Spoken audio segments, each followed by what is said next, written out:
For weeks now, we've been faced with so much uncertainty coming from President Trump. Each day brings new tariff threats. Now, President Trump is threatening tariffs on steel and aluminum. He's pointing his finger at dairy and lumber, shifting timelines, different excuses, chaos and confusion. It's hurting workers, it's hurting businesses, it's hurting investments, and it's hurting families on both sides of the border. We will apply maximum pressure to maximize our leverage. That's why today we're moving forward with a 25% surcharge on electricity exports. For the 1.5 million American homes and businesses that Ontario powers, homes and businesses in Minnesota, Michigan, and New York. This surcharge will cost families and businesses in these states up to $400,000 each and every single day. Canada quietly showed it holds a powerful advantage that many Americans never thought about. With one move, it proved it could put pressure on parts of the US while protecting its own interests. The biggest surprise was not what Canada did, but how quickly Washington reacted when that power was finally used. Ontario Premier Doug Ford stood at a news conference and announced something no Canadian province had done in the modern history of the bilateral relationship.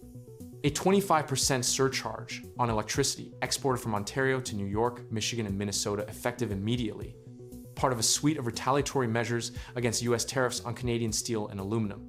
The surcharge affected power supplied to roughly 1.5 million American homes and businesses. Within 24 hours, the surcharge was suspended. But the precedent it set is now back under examination as the July 2026 CUSMA review deadline approaches, because the surcharge was suspended, not permanently abandoned, and the conditions that produced it once can produce it again. The escalation sequence that unfolded across those 24 hours moved faster than almost any bilateral economic confrontation in recent memory. Ford announced the surcharge on Monday, March 10th. The province said the charge would generate up to $400,000 per day depending on demand, and stated it would remain in place until the US tariffs on Canadian goods were removed. Early Tuesday morning, March 11th, President Trump responded by announcing he would double planned tariffs on Canadian steel and aluminum imports from 25% to 50%, escalating before Ontario's surcharge had even been in effect for a full day.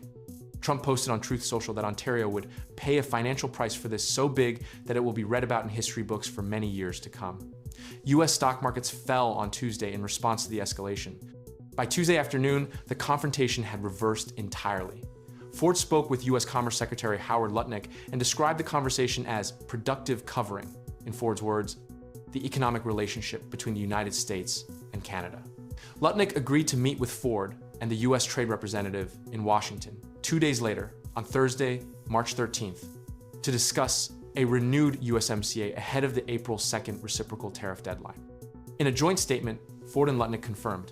In response, Ontario agreed to suspend its 25% surcharge on exports of electricity to Michigan, New York, and Minnesota. Trump reversed the 50% tariff escalation the same day. We have both agreed, let cooler heads prevail, Ford told reporters. The surcharge had been in effect for less than a full day. Global News later reported that the one-day Ontario energy surcharge raised $260,000 before being suspended, a fraction of the $400,000 daily figure the province had projected, reflecting the partial day the charge was actually in effect. The personal dimension of the de-escalation extended beyond the Ford-Lutnick statement. Ford called Michigan Governor Gretchen Whitmer directly. "I just got off the phone with Gov. Whitmer," Ford told CNN. "I consider her a friend.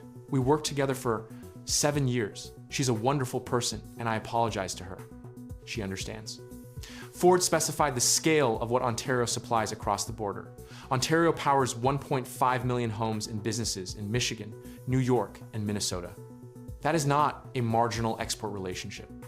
It is a documented, ongoing dependency that 3 American states have on Ontario-generated electricity flowing across an interconnected grid. The White House's framing of the suspension, delivered through Press Secretary Caroline Leavitt and spokesman Kush Desai, characterized the outcome as an American negotiating victory.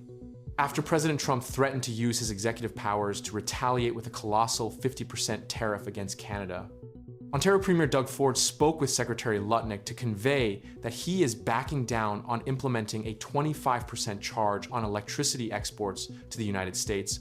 Desai said, President Trump has once again used the leverage of the American economy, which is the best and biggest in the world, to deliver a win for the American people.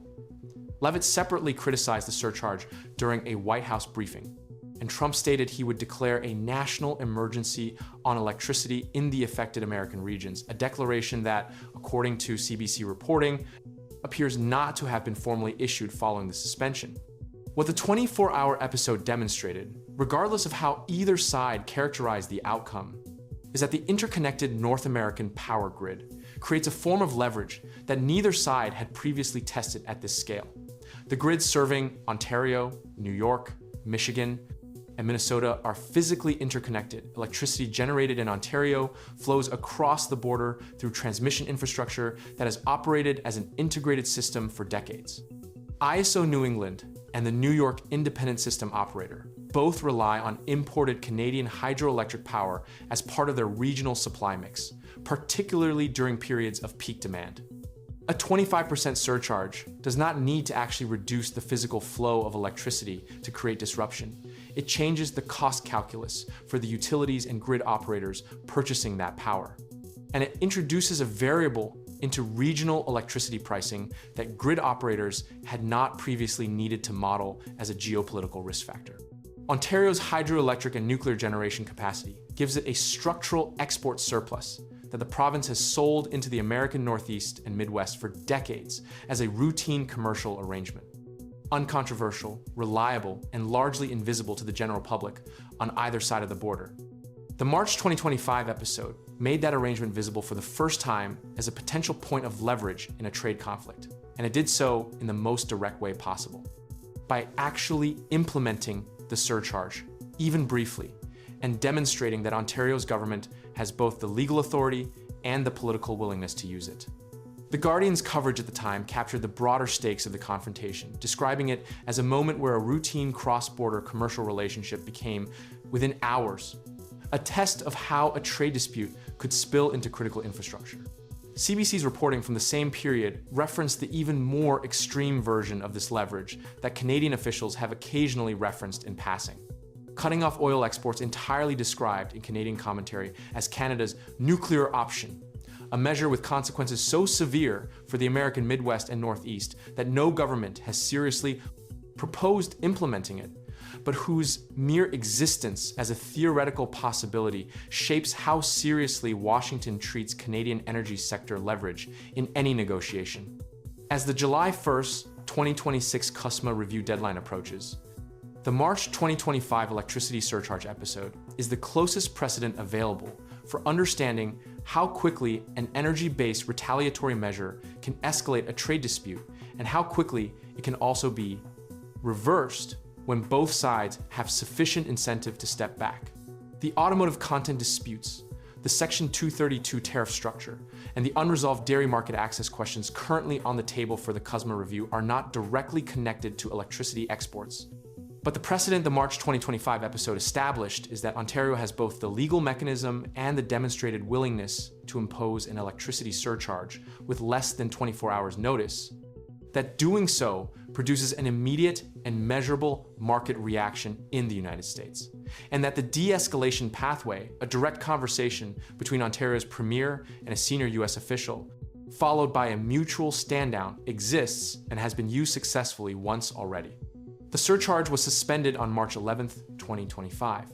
It was never formally rescinded as a policy option. Ontario's government has not stated under what conditions it might be reintroduced.